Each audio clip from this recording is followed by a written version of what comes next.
meneruskan kajian kita tentang tanda-tanda hari kiamat. Kita sudah sampai kepada tanda-tanda hari kiamat yang besar, yang paling dekat dengan hari kiamat itu sendiri. Dan kita sedang berbicara tentang Dajjal. Siapa itu Dajjal? Munculnya di mana? Berapa lama tinggal di bumi? Apa saja kelebihan-kelebihan yang dimiliki Dajjal? Kita sudah sebutkan sekitar 9 kelebihan, dan pada hari ini kita akan melanjutkan pada kelebihan yang ke-10. Kemampuan Dajjal yang ke-10 adalah bisa menyuruh benda-benda mati dan hewan-hewan, kemudian mereka patuh, menyuruh langit supaya hujan, maka pun hujanlah langit itu. Sekarang pun sudah banyak orang-orang yang mengaku dirinya pawang hujan. Jadi kalau dia, kata orang, kalau dia menyuruh hujan, hujanlah langit itu, berarti ini adalah temannya Dajjal. Bagaimana dia bisa membuat langit jadi hujan? Berarti seperti Dajjal bisa, wahai langit, hujanlah, maka hujanlah langit itu. Ini kemampuan Dajjal. Kalau orang soleh, dia tidak bilang gitu. Orang soleh akan berdoa kepada Allah Subhanahu Wa Taala, ya Allah, turunkanlah kepada kami hujan dengan sholat istisqa, maka hujanlah dengan izin Allah Subhanahu Wa Taala. Tapi dia meminta kepada Allah Subhanahu Wa Taala. Nah, pawang hujan yang ada sekarang bagaimana? Apakah dia berdoa kepada Allah Subhanahu Wa Taala atau langsung, wahai langit, hujanlah, maka hujan? Kalau demikian caranya berarti dia memang anaknya Dajjal. Tetapi kalau dia berdoa kepada Allah Subhanahu Wa Taala, berarti dia orang-orang yang saleh. Ya. Di dalam satu hadis yang sahih diriwayatkan oleh Imam Muslim, disebutkan bahwa Dajjal datang kepada suatu kaum, kemudian memerintahkan mereka pun menyambutnya, taat dan patuh. Berarti Dajjal itu punya kemampuan menyihir manusia, menundukkan manusia. Kemudian dia menyuruh langit untuk menurunkan hujan, maka hujanlah langit itu.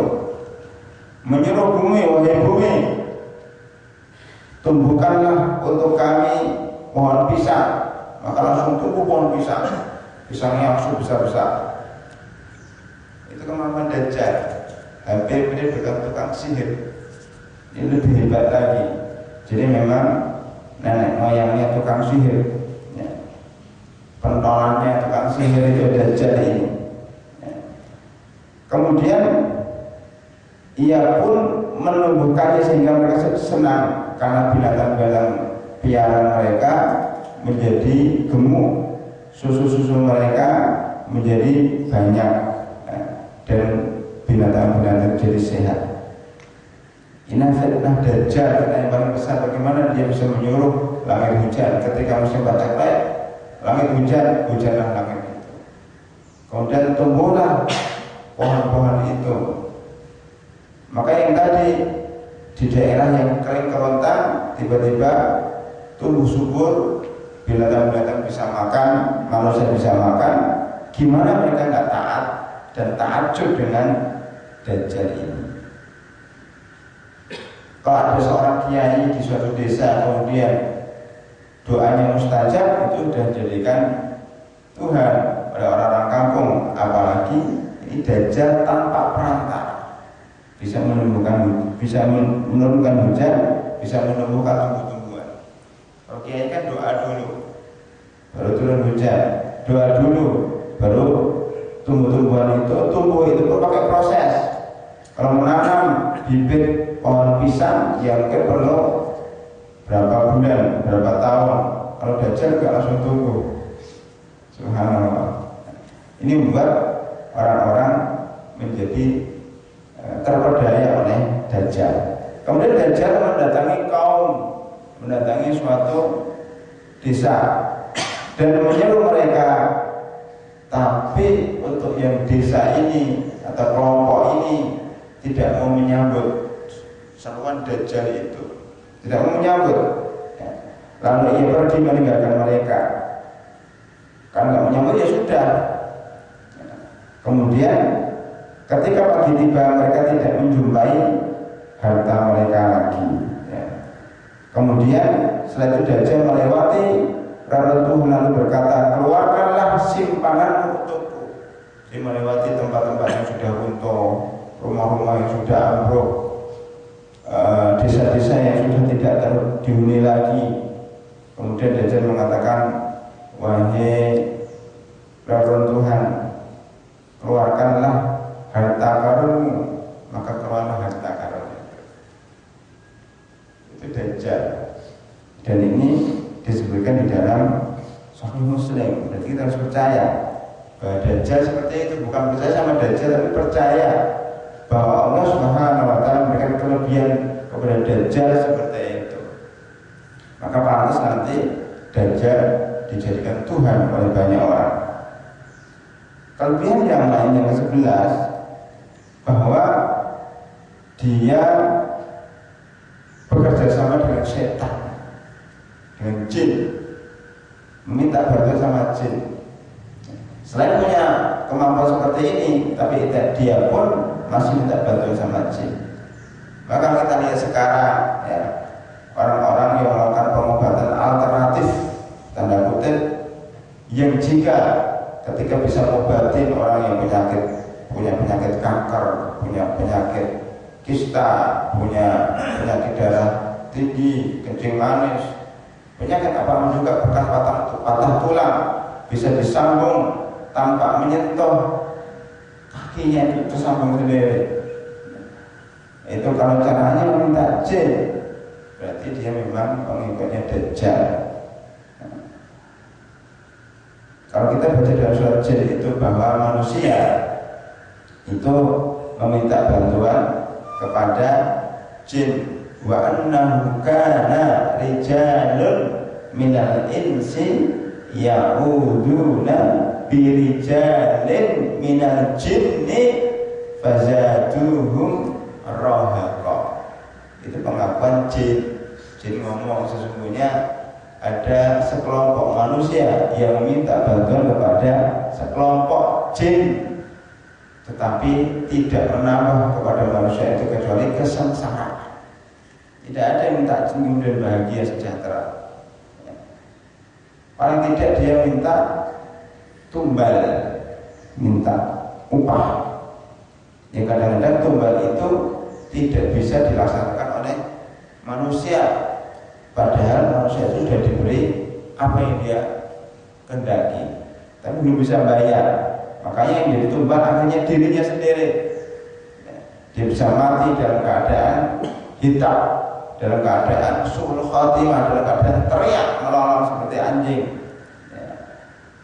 Artinya dia akan mati dalam keadaan yang mengenaskan.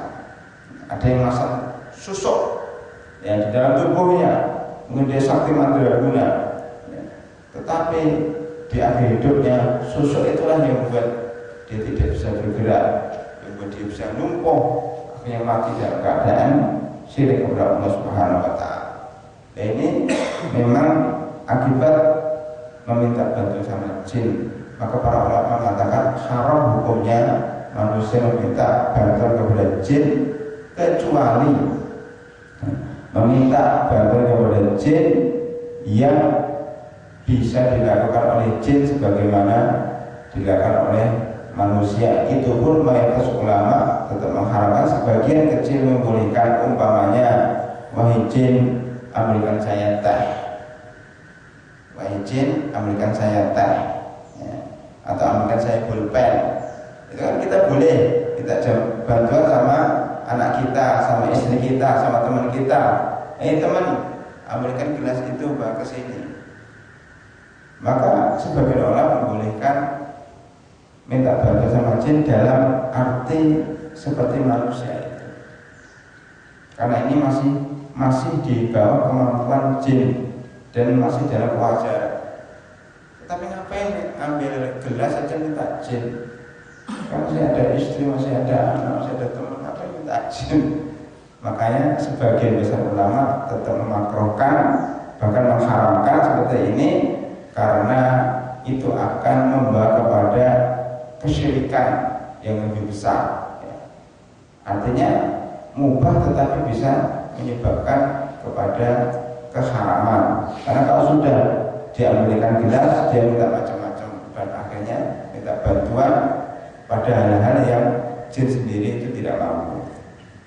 Kita bacakan di sini hadis riwayat Ibnu Majah bahwasanya Rasulullah SAW bersabda, sesungguhnya di antara fitnahnya wa inna min fitnatihi ayyakula lil a'rabi, di antara fitnah Dajjal yang dahsyat itu dia mengatakan kepada orang Badui, orang desa, orang yang tidak punya ilmu, dia akan mengatakan ara'aita in ba'astuka in ba'astu laka, bagaimana pendapat kalian kalau saya bangkitkan kembali bapak dan ibumu yang sudah mati?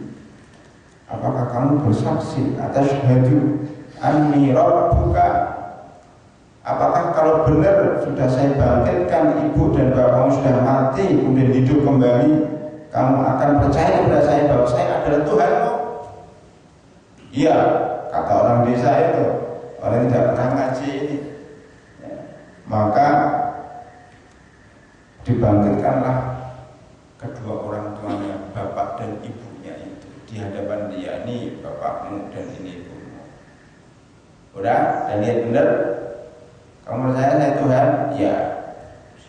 Padahal bapak dan ibunya itu sebenarnya bukan bapak dan ibunya.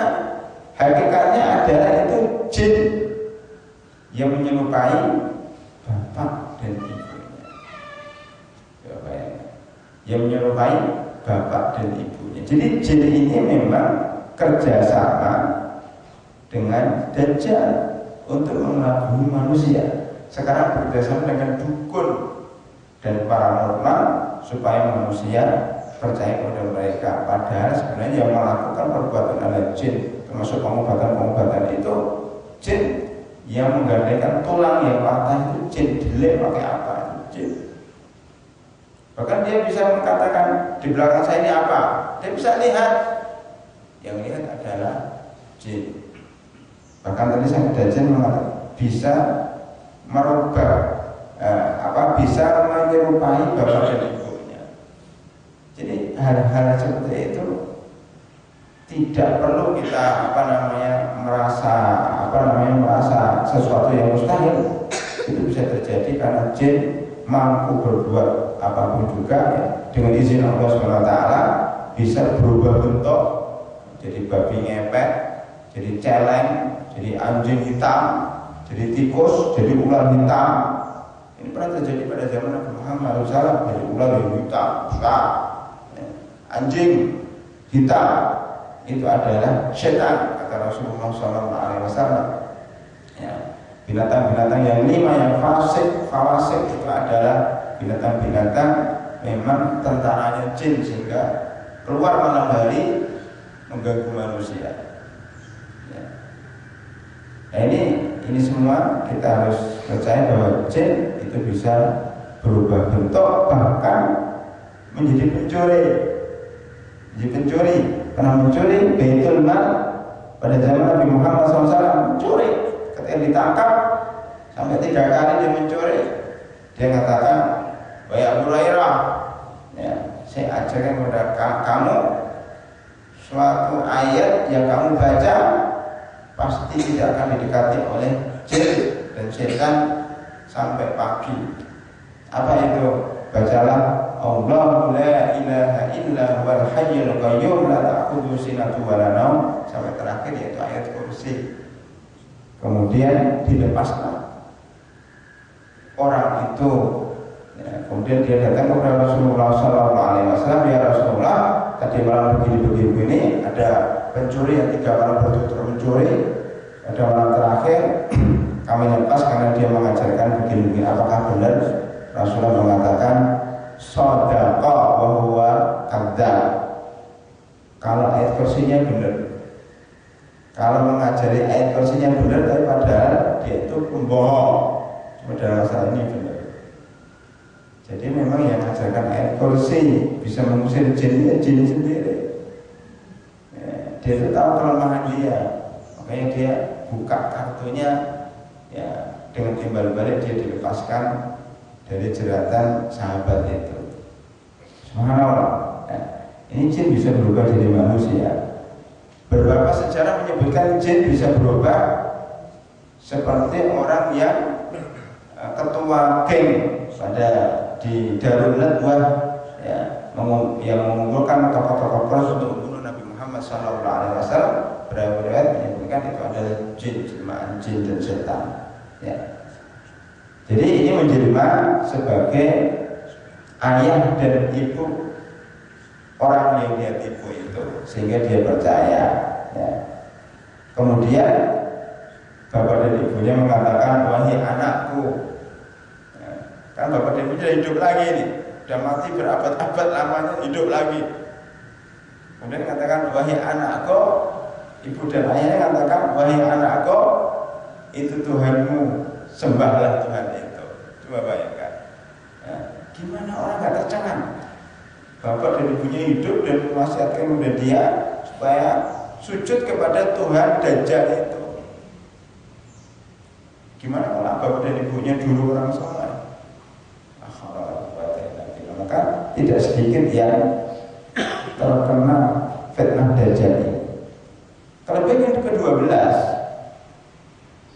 Dajjal ini bisa menahan matahari. Jadi matahari itu ada yang bisa nahan. Oh ya matahari, jangan gerak dulu. Siapa itu? Dajjal. Dengan pertanyaannya, siapa yang bisa menghentikan majunya matahari? Jawabannya Dajjal. Bisa menghentikan matahari. Yang mestinya ini pagi jam 5 terus sampai 1 jam bisa. Matahari sampai 2 jam masih gelap terus. Kalau ada Dajjal bisa. Ya. Ini dari hadis Ibnu Mas'ud radhiyallahu anhu diriwayatkan oleh Imam Hakim. Ya. Ibnu Mas'ud berkata Rasulullah SAW menceritakan tentang Dajjal. Beliau bersabda, aku adalah Rabb. Menceritakan tentang Dajjal, beliau berkata menceritakan tentang Dajjal, dan Dajjal mengatakan, Dajjal itu akan mengatakan, aku Dajjal adalah Rabb seluruh alam, dan matahari ini berjalan dengan perintahku. Kayak Fir'aun mengatakan, wa hadhil anharu tajri min tahti afala tubsirun. Ya kan? Dia bicara sama orang Mesir, wahai orang Mesir, saya ini Rabbukumul a'la, Tuhanmu yang paling tinggi. Kita lihat nih, Sungai Nil itu berada di bawah telapak kakiku.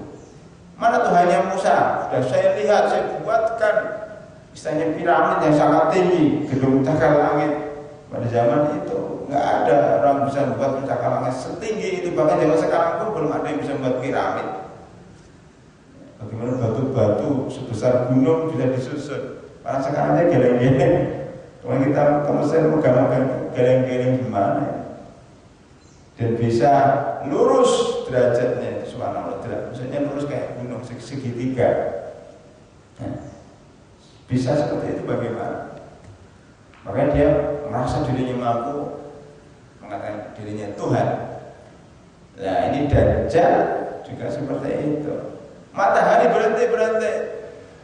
Saya Tuhanmu katanya, saya bisa merintahkan matahari. Apakah kalian nggak percaya, ingin mencobanya, ingin melihatnya? Iya, kata mereka. Tentu. Maka ia menahan matahari. Matahari diam, sehingga mengakibatkan 1 hari seperti 1 bulan. Jadi pergerakannya itu ditahan. Kamu terbenamnya itu nanti setelah 1 bulan. Gimana ya? Terbenamnya matahari 1 bulan. Jadi nunggu terbitnya itu butuh berapa hari? Butuh 5 hari. Jadi duduk di sini pengajian 5 hari sampai matahari terbit. Loh ini benar ini enggak bohongan ini. Ya. Dan kadang-kadang ditahan. Baik matahari 1 minggu. Jadi 1 minggu baru terbenam. Jadi terbit sampai terbenam itu jaraknya 1 minggu. Jadi bisa katakan 2 jam itu 1 hari atau 4 jam 1 hari sampai dengan 1 hari. Ia berkata lagi, apakah kalian ingin agar saya menjalankan lagi seperti hari-hari biasa? Mereka katakan iya, kembalikan lagi. Maka ia menjadikan 1 hari seperti 1 jam.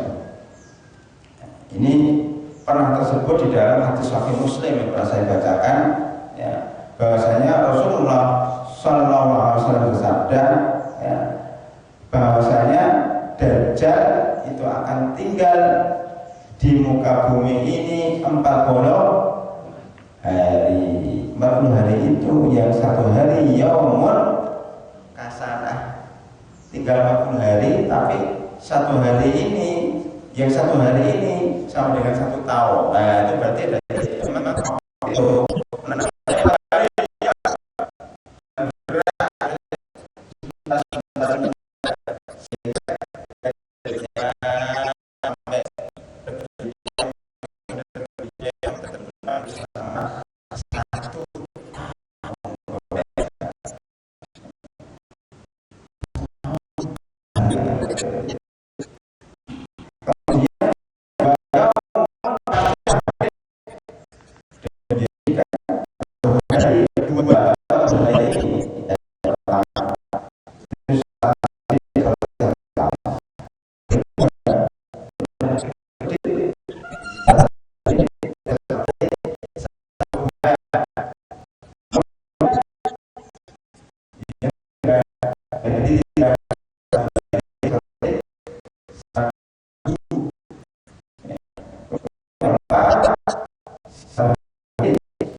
cuma 3 hari. Jadi akhirnya berapa itu? 40 hari menjadi 40 hari dikurangi 37, kemudian ditambah 1 tahun, 1 bulan, 1 minggu. Berarti 1 tahun,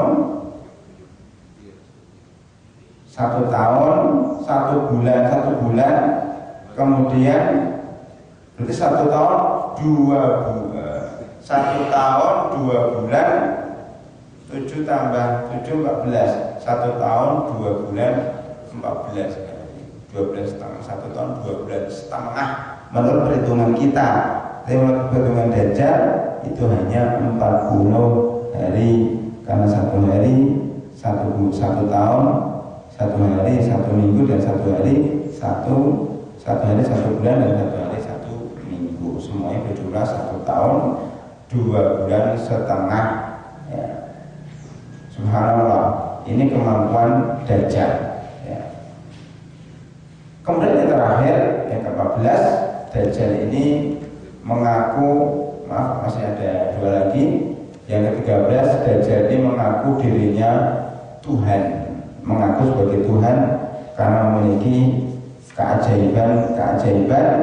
Kemudian disebutkan di dalam suatu hadis, ya, bahwasanya Dajjal ini akan mengatakan, bukankah aku Rob kamu sekalian, ya, Rabbukumul a'la, ana Rabbukumul a'la. Kemudian dia bisa mematikan dan bisa menghidupkan.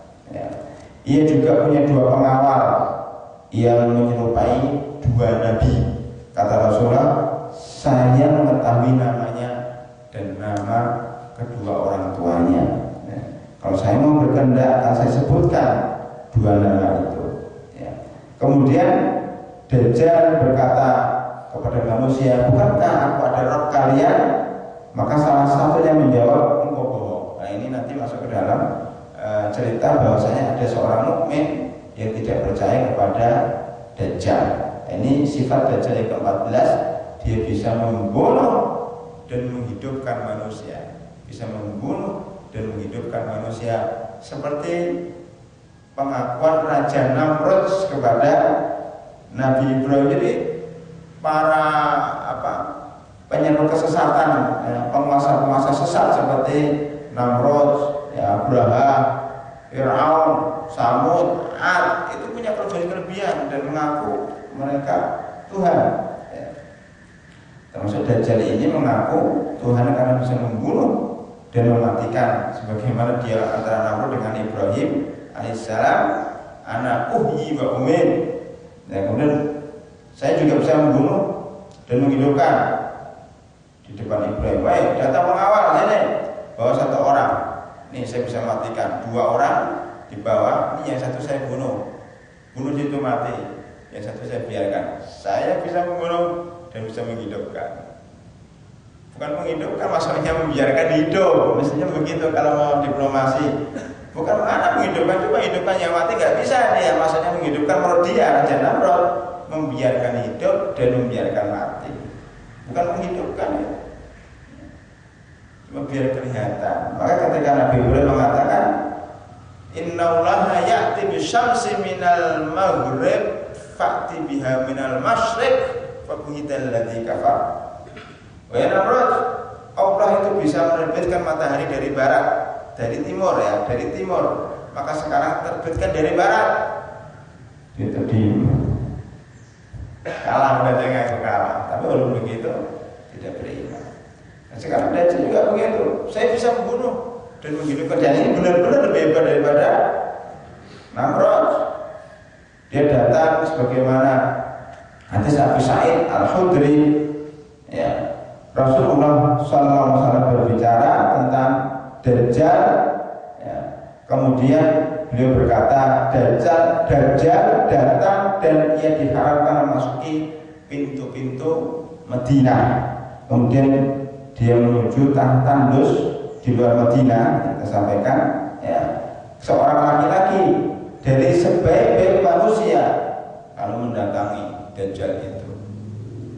Kemudian Dajjal mengatakan, wahai laki-laki, kamu beriman kepada saya enggak? Laki-laki itu mengatakan, saya bersaksi bahwa engkau adalah Dajjal. Karena orang itu pernah belajar tentang tanda-tanda hari kiamat. Kemudian laki-laki termasuk kita, maksudnya termasuk kita yang ada di sini, yang pernah mengetahui dan belajar tanda-tanda hari kiamat. Jadi nanti salah satu bekal kita menghadapi Dajjal itu adalah kita tahu ilmunya, tahu tanda-tanda Dajjal itu apa, sehingga kita bisa mengatakan kayak orang ini, saya bersaksi bahwa kamu adalah Dajjal yang pernah saya pelajari, ya, yang telah Rasulullah SAW pernah ceritakan kepada kami, yang pernah mendengar kami dari hadis-hadis itu, kata orang itu. Dajjal berkata, bagaimana menurut Anda jika aku bunuh laki-laki ini? Kayaknya dia bilang sama tentaranya, saya bagi, wahai teman-teman pengikutku, gimana pendapat kalian kalau laki ini saya habisin? Oh iya, nggak apa-apa, habisin aja, ya, habisin.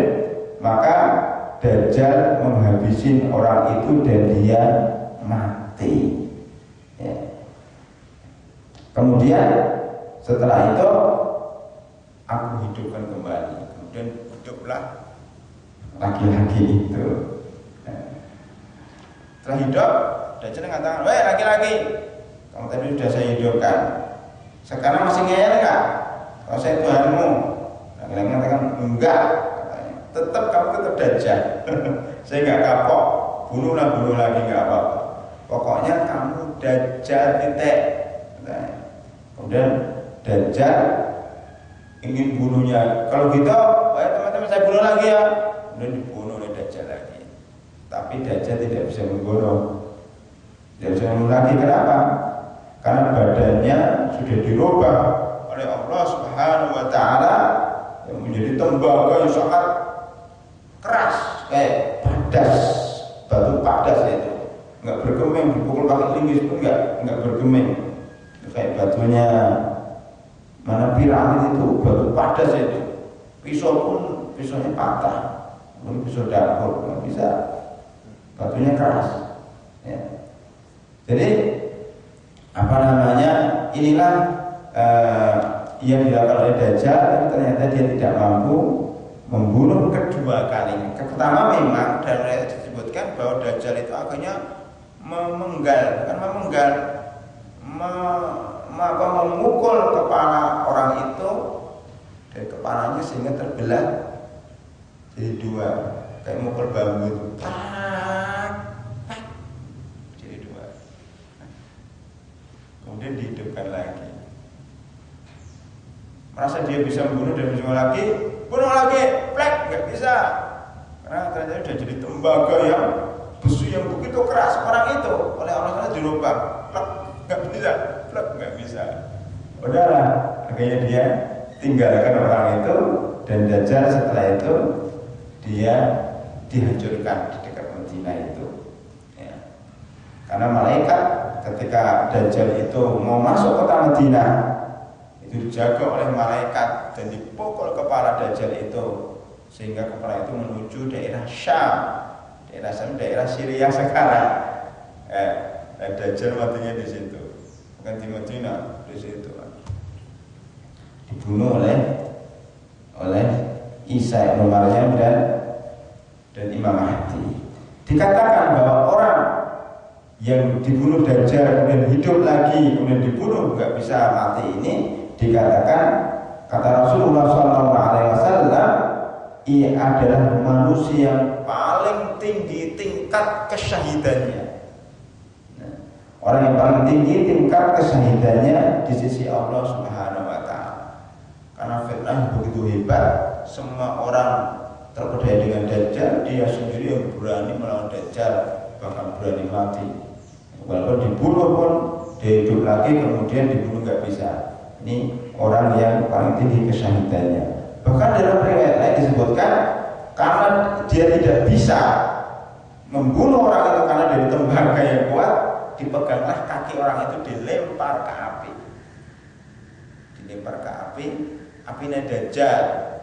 Dajjal mengira, orang-orang mengira itu masuk api habis, padahal kata Rasulullah SAW, padahal api itu adalah surganya Allah Subhanahu Wa Taala. Ya, apinya Dajjal itu di sisi Allah adalah surga. Ya, dilempar itu masuk api, padahal di situ dia menikmati surga.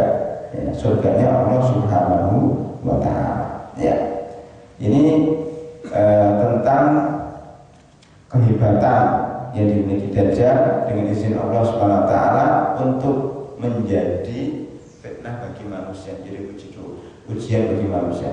Dalam riwayat ini disebutkan bahwa orang ini yang melawan Dajjal ini katanya adalah Nabi Khidir.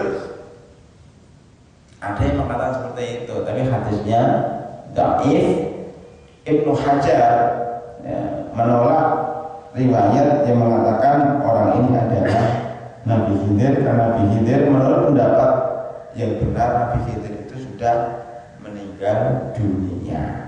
Menurut pendapat yang benar, dan menurut pendapat yang benar Khidir ini adalah Nabi, karena Nabi Musa itu tidak belajar kecuali kepada orang yang selevel Nabi dengan Nabi. Ya. Karena ini disebut di dalam surat Al-Kahfi, di mana Nabi Musa itu belajar 3 pelajaran kepada Nabi Khidir. Makanya ada sebagian ulama, dan ini dalam hadis yang disebutkan kalau kita membaca surat Al-Kahfi itu bisa diselamatkan dari fitnah Dajjal, bukan karena di dalamnya ada cerita Nabi Khidir ya, tetapi karena ini hadis Rasulullah SAW yang kebetulan ada cerita Nabi Khidir. Kalau ini dikaitkan dengan hadis ini, menurut sebagian riwayat itu ada Nabi Khidir, tapi yang sahih itu bukan Nabi Khidir, karena riwayatnya dhaif. Ya, kita wala alam bisawab, itu yang tahu adalah Allah Subhanahu Wa Taala. Tapi Nabi Khidir menurut pendapat yang benar itu sudah meninggal dunia, dan Khidir itu adalah Nabi, bukan wali, karena wali dibantu derajat Nabi, dan dia sudah meninggal dunia. Ya. Ketika Nabi Musa belajar sama Nabi Khidir, bukan berarti Nabi Musa lebih rendah derajatnya dari Nabi Khidir. Karena kadang-kadang seseorang memang dalam beberapa hal tidak tahu, dia belajar sama orang yang lebih tahu dalam beberapa hal, seperti Nabi Musa. Dan juga pada waktu itu Nabi Musa itu ditegur oleh Allah Subhanahu wa taala karena merasa dirinya yang paling alim di dunia. Ternyata ada yang lebih alim dari dia, yaitu Nabi Khidir alaihissalam.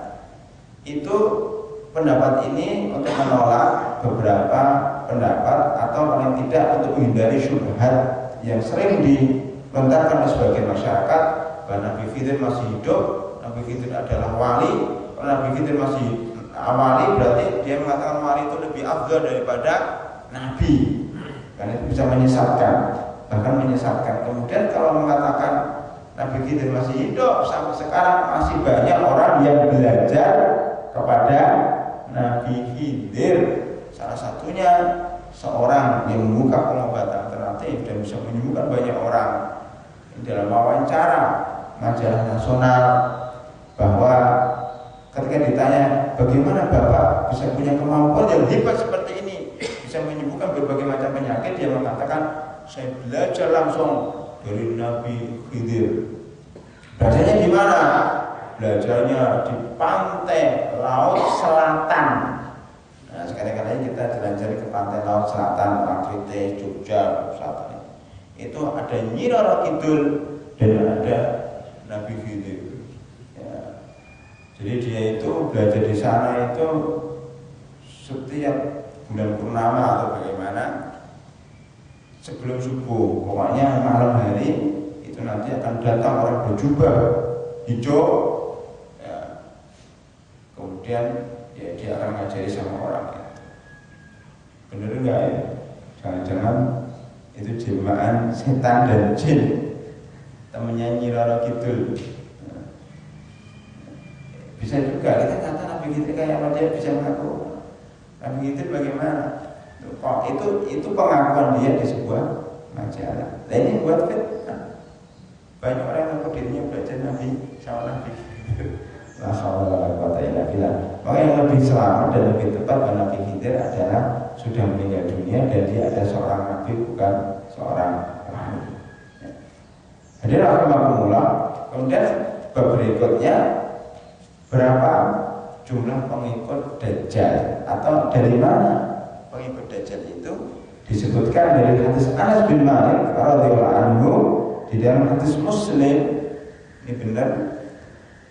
Yatba'u Dajjala min Yahudi Asbahan. Ya.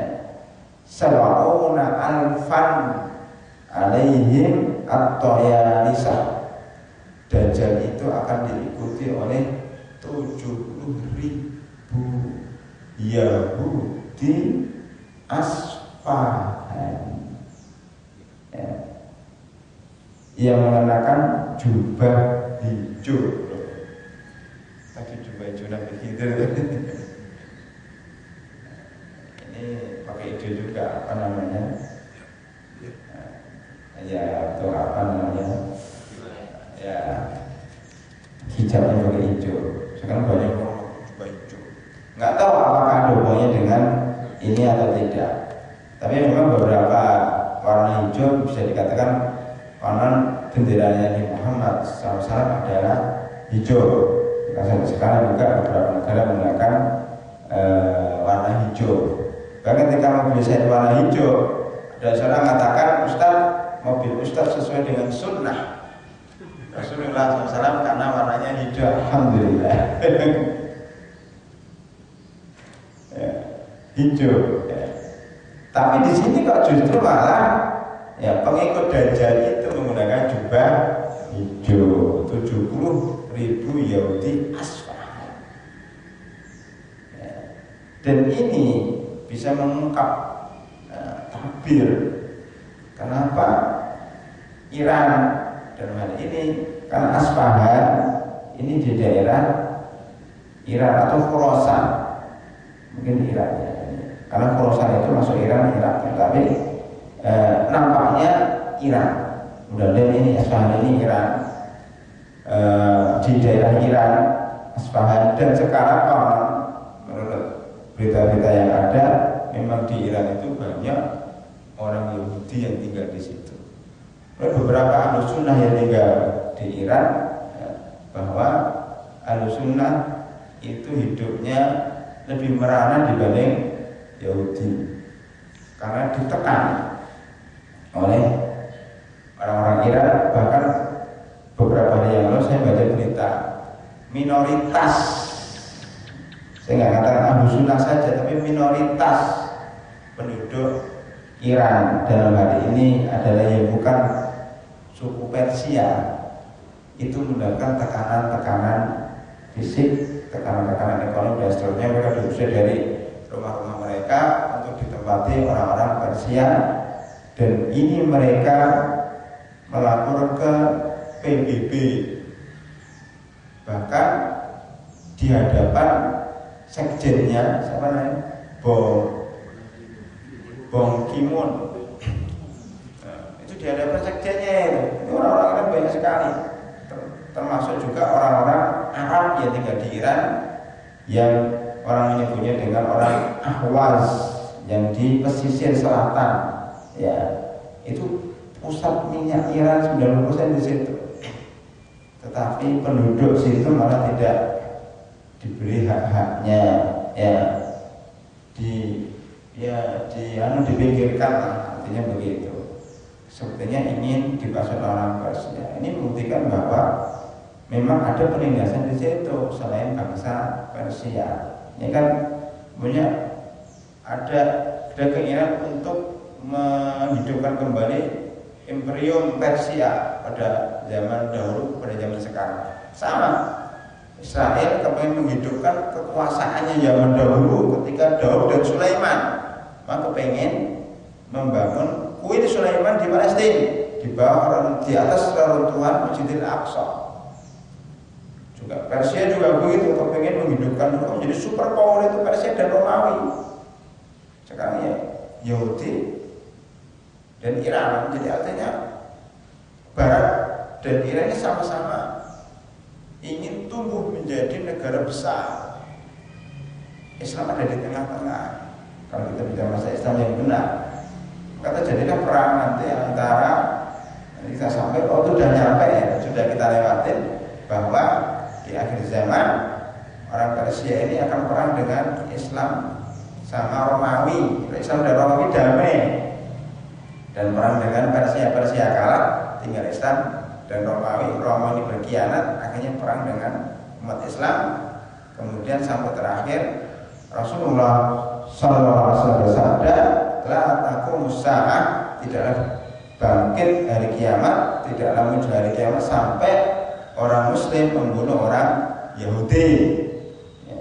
Kemudian Yahudi itu bersembunyi di bawah, di belakang batu dan pohon. Kemudian pohon dan batu mengatakan, ta'ala ya Muslim, wahai Muslim, datanglah ke sini, ini orang Yahudi sembunyi di belakang saya, bunuhlah. Kecuali pohon gorkot, dia tidak mau bilang. Maka orang-orang Yahudi sekarang berbondong-bondong menanam pohon gorkot di Palestina, percaya dengan hadis ini. Kita sendiri mungkin belum dengar atau tidak percaya dengan hadis ini. Orang Yahudi percaya dengan hadis ini. Dan kita yakin bahwa pergolakan dunia sekarang itu merupakan tanda-tanda. Saya nggak kata tanda besar, mungkin tanda-tanda yang akan menuju pada tanda-tanda besar akhir zaman, ya, hancurnya dunia ini, ya, atau tanda-tanda hari kiamat. Salah satu pergolakan Timur Tengah, dan ini kelihatan bagaimana Iran mulai besar, bagaimana Barat atau Romawi mulai besar, ya, bagaimana terjadi perang di Syria, yang tempatnya Dajjal di situ. Di Syria itu akan dibunuh oleh Imam Mahdi, dan Isa bin Maryam akan turun di daerah Syria, ya, di Menara Timur. Orang sudah foto itu ada menara, ada masjid, menara Timur dari foto, mungkin di sini katanya.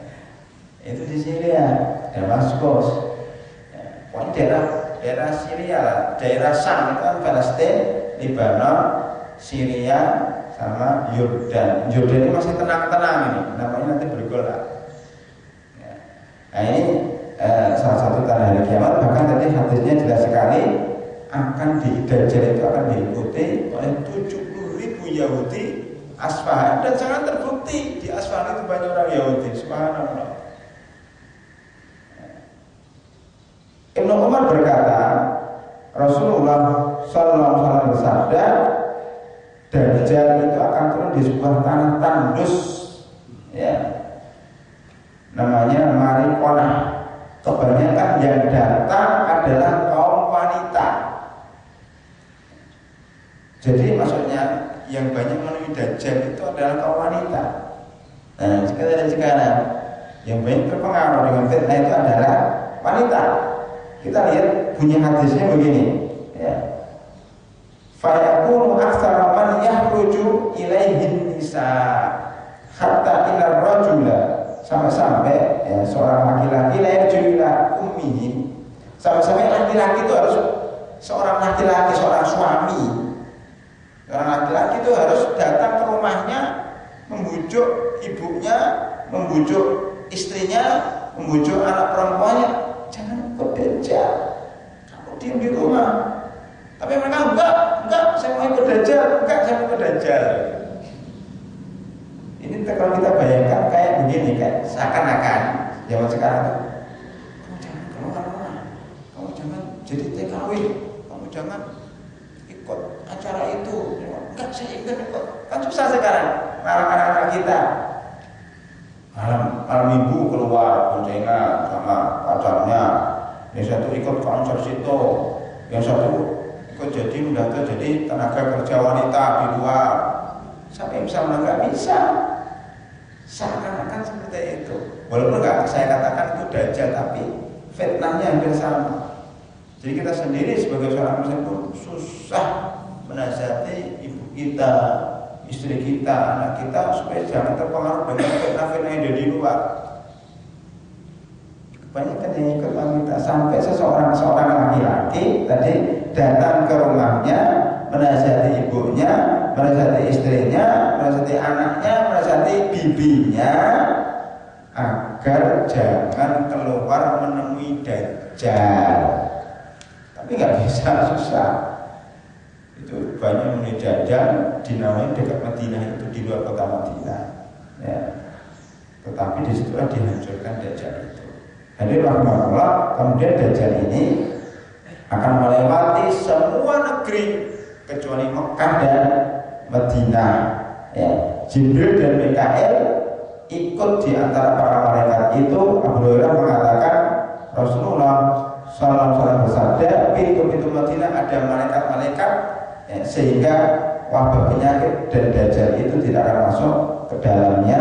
Bahkan ada yang mengatakan malaikat itu di setiap gunung itu mengepakkan sayapnya, dihalangi oleh malaikat sehingga Dajjal tidak bisa masuk.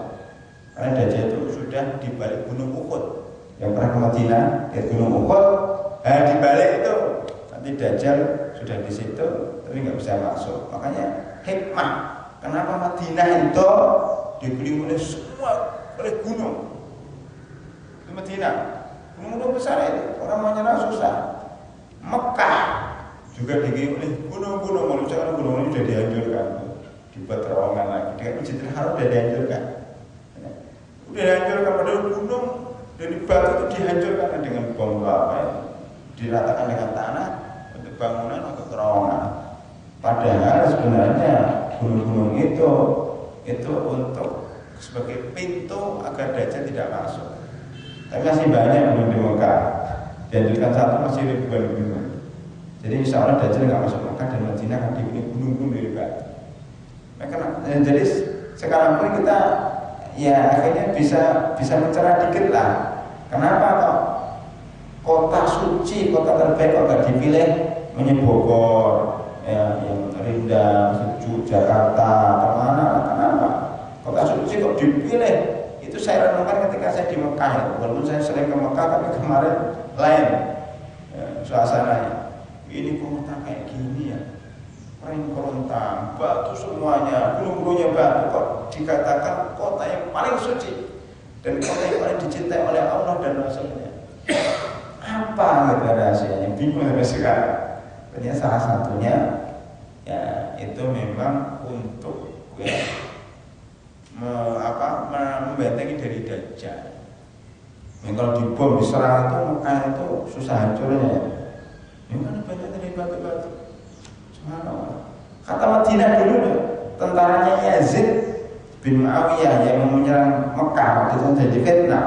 Dia susah masuknya di mana itu? Nah, ini karena pengkhianat dari orang Madinah. Ya waktu itu menjilat penguasa pada waktu itu. Ya ini kita tidak menyerang salah satu pihak, tapi namanya fitnah. Ya. Itu beritahukan kalau ingin menyerang Madinah, dia lewat sini, lorong sini.